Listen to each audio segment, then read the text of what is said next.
right, welcome back to Studio Talk. It's time for keeping up with the reggae boys. What you say, bro? Ready to talk about some reggae boys? That is it, bro. That is my favorite thing to talk about over anything else, not the whole entire. Besides some things that we probably can't talk about, but this or that sports TV. But things that we can talk about and this or that sports TV, the reggae boys have to be amongst, the top of the top of the top of the top of things that I like to talk about. Sorry for making it unprofessional and not a very professional show. Oh, yeah, no fighting. The first thing I want to talk about is the coach. I'm him here, Hallgrimson. It's been said that he's in England doing the rounds, meeting with players, selling the projected players, recruiting players for the Jamaica senior men's team. This is exciting news. He was at the World Cup, so I feel like, are the Jamaican, senior setup turning a new leaf here? What are we seeing? They have turned a new leaf, I'm just looking for them to continue flipping the pages. That's what I'm looking for them to continue to do because we've seen improvements, we've seen new appointments that have done very well for the football already and will continue to do well. I'm excited about the coach. I was excited about him, and I'm excited that it seems as though the JFF is giving him the resources and the support to do what needs to be done in order to qualify and to do well in the upcoming World Cup. And the campaign starts right now. We have the Nations League in March. We have the Gold Cup in the summertime. And God knows we want to win both of these competitions. And it is very possible. Can we go to the Azteca and snatch a 1-0 win off Mexico? Who knows? Can we go to the Gold Cup and put in a very, very, very good tournament run? I think we possess the ability to. And if Hallgrimson can manage to secure 2 or 3 players to come and don the black, green, and gold before the springtime, Jamaica will be in good hands and on a good trajectory to go forth and dominate. Yeah, man, I share all those sentiments. Let's speak about some of the players that it's rumored that he's meeting with, or some of the players that we expect him to be meeting with. My name thrown out there is Isaac Hayden, defensive midfielder.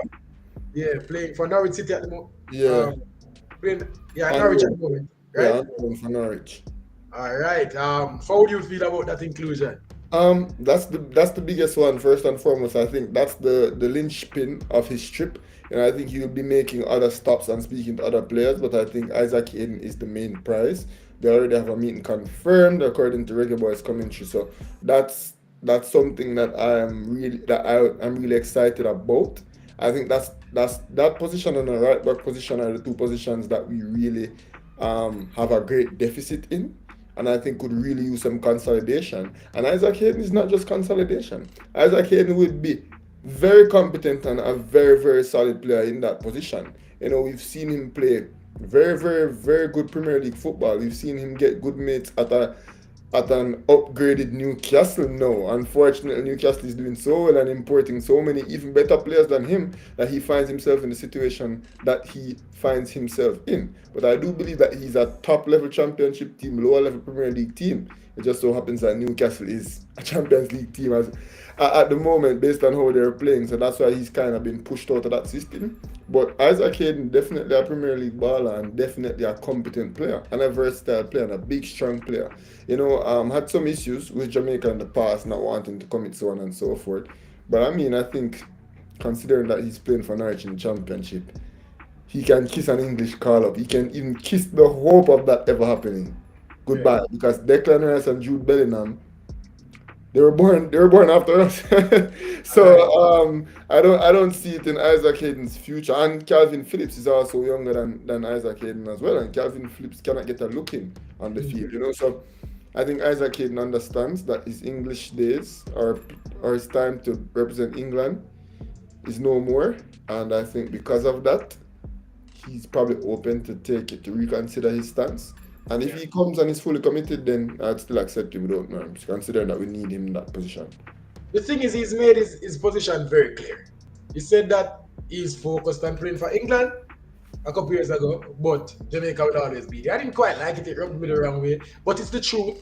And, players that can play for more than one countries, have that option, and he was embracing his options. At the moment, right now, I think it's the smart thing to do to represent Jamaica. At the moment, he's 27 right now? Yep. Somewhere around there. So he still will have a World Cup, maybe 2 in him, if he continues to progress. And man, I would like this move. I would absolutely be excited for this move. Our defensive midfielder spot in the Reggae Boys team right now is not great.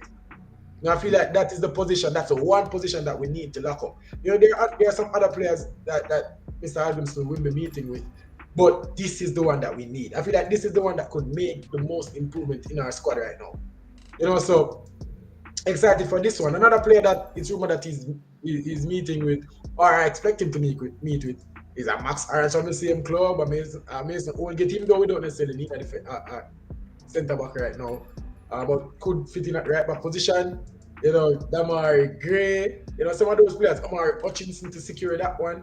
While they're in England, why not? Why not meet with these players and sell them the goal of making the 2026 World Cup? Yeah, I think Isaac Hayden is a name that I've heard. Damar Gray is a name that I've also heard.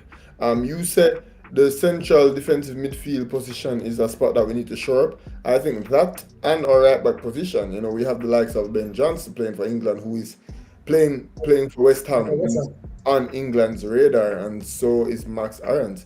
If we can manage to, because I think in those cases, it would be if we can manage to snatch one of those players, to poach one of those players. That would be really amazing for a program because those two young men, 21 and 22 respectively, are holding out hope of playing for England, and by all means, because they have represented England before at youth levels, both of them, and both of them are on Gareth Southgate's radar. So we can understand why they would be, as Jamaica did a whole then on the program, because they do have a shot in at the English team. But if Hallgrimson can say his nice words and get one of them into our program, that would be huge. Yeah, and I think he's the man to sell it because if they look at their chances, if you look at the right back position right now, you see Trent struggling to play. You have a Trippier. You have Trippier old man. but Trippier. Well, the only thing that's saving them is the fact that they're young. Kyle They Walker. still have a Reece James around there. Still have a Kyle Walker around there. Kyle So, Walker old. Kyle Walker old. Trippier old. So those two men, Max Aarons and Ben Johnson, won't have anything to worry about. Trent Alexander-Arnold and Reece James are a bit older than they are because they're Ben even. White. Huh? Ben White. All of them, Trent, Ben White, and Reece James are all older than they are by a couple of years. So I think they back themselves, especially Ben Johnson, who I hear is big on Southgate's radar. He'd really back himself to make some strides and to become what those guys are by the time he's 24. So it's going to be a hard sell for those two boys, considering that they are really good and they are actually on the radar. So just managing to poach one of those guys would be extremely impressive, but I'm not really expecting much from either of those guys, considering that they're still in for a shot at England team. Like both those guys still get called up for under 21s every single time. So both of them are still well involved in the England setup. It's not like they're on the outskirts, Yeah, that's close enough. That's where you want to be as a under 21 player. Yeah, and somebody else, Ivan Toney, could be somebody to be looked at. He Henry. was snubbed unlawfully, egregiously. He was snubbed from this World Cup team. He was absolutely outstanding for Brentford, beginning to wear the captain's armband from them and leading them from the front, scoring goals left, right, and centre, and being an absolute menace to all Premier League defenders that he comes up against. I was absolutely shocked that he wasn't involved in the team. Ivan Toney, take some revenge. Yeah, it could be mad. It could be mad at England, man. It could be mad at England. I haven't seen much interest from Ivan Toney to come play for Jamaica. In fact, in an interview close to the World Cup, now when he got called up last year, he said that he's focused on playing for England and Jamaica is not on his radar right now. But who knows? Things could change, man. We're living in a different world right now. Another thing to speak about is who we think is Jamaica's best player, Leon Bailey. Had a rough go at it in the Premier League just a couple of days ago. Having a decent season, I think, getting the trust of Unai Emery, starting all of the games so far, but not quite, having that end product that we need to see from Leon Bailey. How do you feel about Leon Bailey's season so far? The season kicked off and it's been up and down, with the change of coaches, him having to earn the trust of the previous coach, and I think doing enough to earn the trust of the current coach right now, getting his starts and getting into good spots and showing his class. what happened in the most recent game that Aston Villa played was just frankly unfortunate. But I think Yeah. he will bounce back, and the fact that he's getting himself into good positions, he's creating, he's getting chances, can only be up from here for Leon Bailey. Still playing good football in the Premier League. Don't get me wrong. Can improve, and I think will improve. Yeah, and um, as I say, it's unfortunate, man. It's unfortunate, and we want to see him kick into some sort of form before March. We're going to go on a run right now. Premier League will go on a run straight up until that point. And we need a foot, we need a fit, we need an unformed Liam Bailey if we're going to go to Mexico. And We I have think to that win. We have to yeah, win to qualify. We have to win in Mexico to qualify for the semi-finals. exactly. So we need him firing. His reaction to missing that goal, man. I don't know, but I feel like he can pick it up, and the moment Liam Bailey starts finishing, he will be leading all the shows on YouTube and all the shows on TV because he's getting in the positions and he's getting chances. He's Yeah. just not taking them. So I'm not mad at him right now. Just get that ball into the goal, Liam Bailey, and do it very soon. Another player that we need to talk about is Bobby De Cordova-Reid. Mm. Man, is this guy playing some good football for Fulham in the Premier League? No, he's not. He's not. Go I for think it. Go for it. I think he heard when I looked in the camera and I said, if this man doesn't get recalled for the national team or isn't in any national team going forward, a riot and pandemonium and hell. And I think he heard me and I lit a fire under him because he just recently extended with Fulham, and rightfully so. He's being one of their best players, a perennial starter, a top player. Bobby Bobby Reed, Bobby Reed, bro. I think he starts in the Nations League. Yeah, right now, Bobby Reid is on form. He's not required to score all the goals for Fulham Yeah, because they have Mitrovic. But what he's required to do, he's doing. He's required to be dangerous. He's required to cause problem from wide positions. He's required to give those defenders something to think about. And that's exactly what Bobby Reid is doing, popping up with the odd goal and odd assist. So it's probably a little bit more than even the odd goal and odd assist because yeah, he's that's doing. what I was just about to say. Like, I don't think this is the odd goal, but what you Yes, know, I saw something Fulham have been doing from time to time. With three at the back and playing Bobby Reed as a right back or a right wing back. yep, I've seen it. I've seen it. Is that something that we could consider? Providing more width for the team, allowing us to play our three best defenders, allowing us to play two central midfielders and having the ability to switch from a 3 to a 4 if we use Mariappa as a sweeper. Mariappa can push out to the right back. Bobby Reed can push up in the field, make it 4-3-3, make it 4-4-4. I think playing Bobby Reed as a right wing back can open up so many doors for Jamaica. What do you think? I'm not mad at it. The only thing is just that that's a new. Well, this is the perfect time to do it. So I'm going to take that back. New coach, just one training camp so far, with the Cameroon friendly. So if we're going to think about a style change, a system change, then this is the time to do it. Three of our best players are defenders. We talk about a Ethan Pinnock, we talk about a Damian Lowe, talk about a Mariappa, who is yes getting up in age, but still one of the best Yeah. players in this team and one of the best defenders. Mhm. So and we still have a Liam Moore. We still have a Richard King coming behind them. Yeah. So some of our best players in this Reggae Boy team are defenders. So if we could get all of them on the pitch, and most of them on the pitch, secure that back line with the versatility of one of them pushing up to the right side, Mariappa. I Yes, wouldn't you're right. I wouldn't be mad at it. In fact, I think it's something that could work. And it would also give players like a Leon Bailey and a Shaman Nicholson some freedom up there and don't ask them to track back as much, even though they still have to do their pressing and defensive work. I wouldn't be mad at something like that. And this, as I said, this is the time to do it. Bobby we're Reed just starting. running up and down, and if we're leading 1-0 or whatever, we can take off Bobby Reed and bring on Javier Brown. Like that's definitely something that we could consider. We obviously have the Greg Lee and the Amari Bell, who is going to be the left back or left wing back. Both of them have the ability to play either positions. I don't necessarily think we have any right wing backs right now. No. I don't. Mariappa is not necessarily that. Neither is Javier Brown. I think Javier Brown is a right back. I think Mariappa is a centre back and can play the right back. I think with Bobby Reed playing like that, we could put three in the midfield, we could put two up top. Bobby Reed could overlap, Leon Bailey could get a free roll, Rafael Morrison could support. I think there's so much that can come from Bobby Reed playing that role, and I've seen him do it for Fulham when required, and he does it well. Not the greatest defensively, but he works hard, he comes back, he makes tackles, and he puts his body on the line. That Bobby the Cardova Reed. Something that I'd like to see experimented with. Good show from you, at this side at Sports TV. Another thing to talk about, and something that I would like to see from the Reggae Boys, is a long throw from Ethan Pinnock. Ethan Pinnock is back from injury for Brentford, and he's been playing well. It's seamless. It's almost like he wasn't injured, and he looks just as good as he was playing before he got injured. Man. Back like he never left. Just like that. What do you feel about Ethan? Ethan Pinnock, he's our best defender, and he may well be our best player. On some days, he's definitely our best player. Especially if Leon Bailey loses form, I think Ethan Pinnock can slot in easily as Jamaica's #1 player. I think he's that good, and he's one of the best defenders in CONCACAF.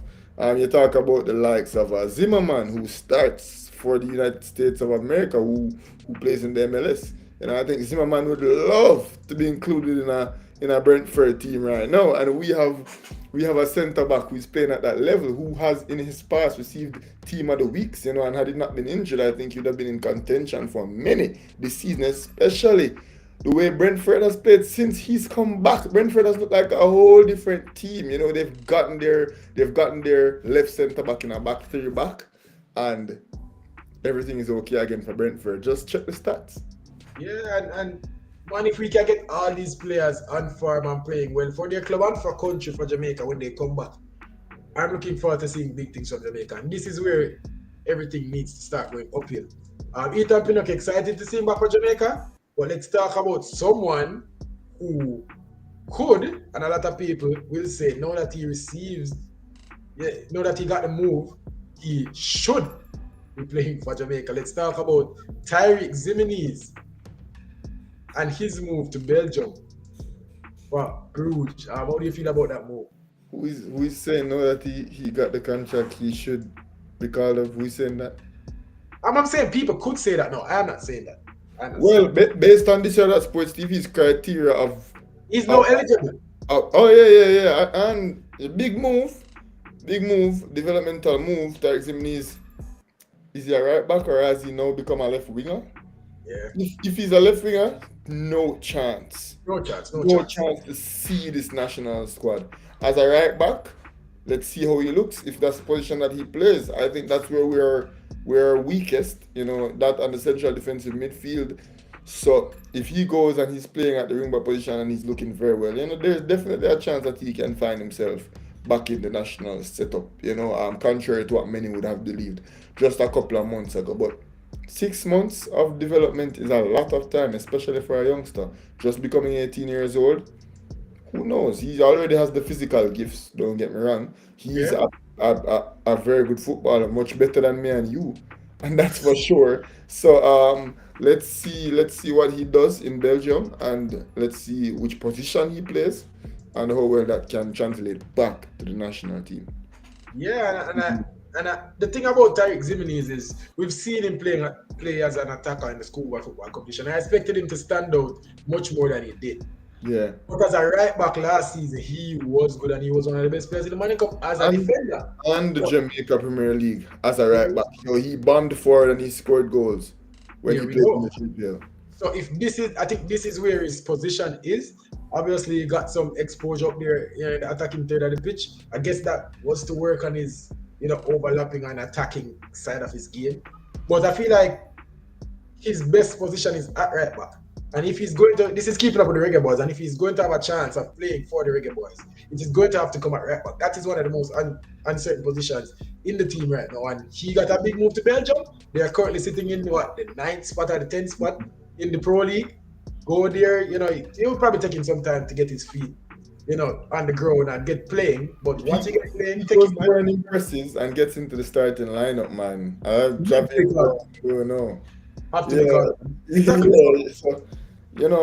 He got his start for Jamaica against Canada at the right back position. That's where I hope he hones his skills, because I really do believe that that's his best position. So let's see what becomes of Mr. Ximinies. But congratulations, young fella. This is the type of thing we're talking about. You cannot be playing in the JPL and be expecting to get in a national team call-up.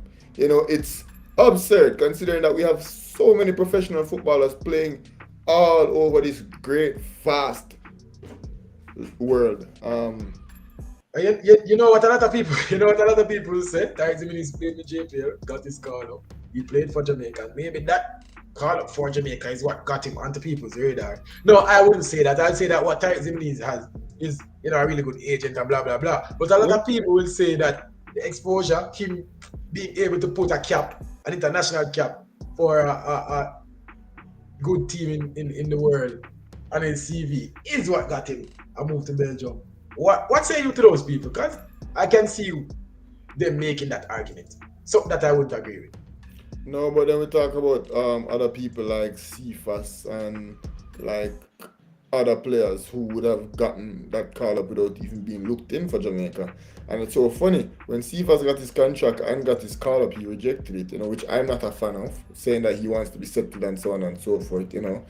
When Jamaica comes calling, like you go running. That's how it should be, in my opinion. But there are people who did it without getting the national call up. So that's what I would say to those people. Here we go.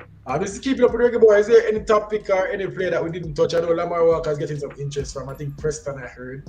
A lot of players out there, this is what I like to see, man. Players making it outside of Jamaica and understanding that is where it is.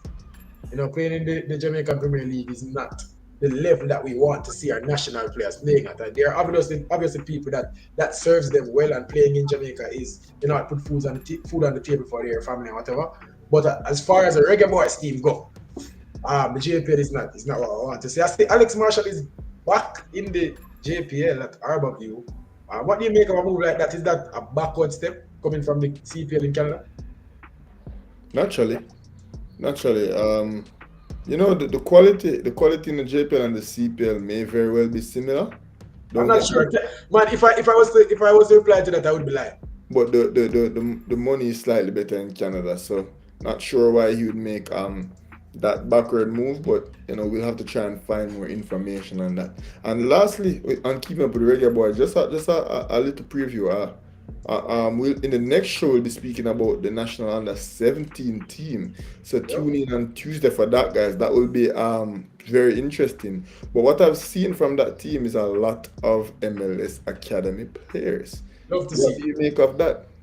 This is what we want to see. This is what we want to see, players playing at a higher level. No, we do have a lot of high school players in Jamaica playing at 16 and 15 and 17 years old, playing in the under 19 competition, which clearly states that they're playing above their level. They're playing one age group above, where they should be playing. So I'm excited for that. But embracing those dual nationals or embracing those players that are eligible to play for Jamaica is something that I've been open to. I've always been open to it, and I like to see players playing at that level, playing at the academy level. The players because those are the best of the best, and even those are not even guaranteed to make it. But they're already in the positions that they should be in. Not trying to make some high school team, not playing for some low-level team in Jamaica, but at the highest level for your age group. And I'm excited for that, man. FC Dallas, so on and so forth. Like one to look out for is Joshua Grant, goalkeeper. 15 years old. He's so tall. He's already so much taller than everybody else, and he's a very, very solid goalkeeper. And I think he might get the starting spot. I'm excited to see what he has to offer. But we will definitely delve way deeper into all of these topics on Tuesday's show. Here we go. People, 2 segments down, 1 to go. This is Studio Talk. Thank you guys for watching. On the next segment, we'll be talking about some EPL, but not just the EPL. We'll be talking about fantasy. Can we not talk about fantasy this week? We can skip that segment. We can't get 5 minutes, man. Oh God, man. We can't get 5 minutes. I've not been having a good go at it recently, so I don't want to delve into the fantasy right now. I'd love to just skip it. Well, if that is the reason why you don't want to talk about it, then we have to talk about it. So people, it's a fantasy Premier League show. After this, stay tuned for more Studio Talk.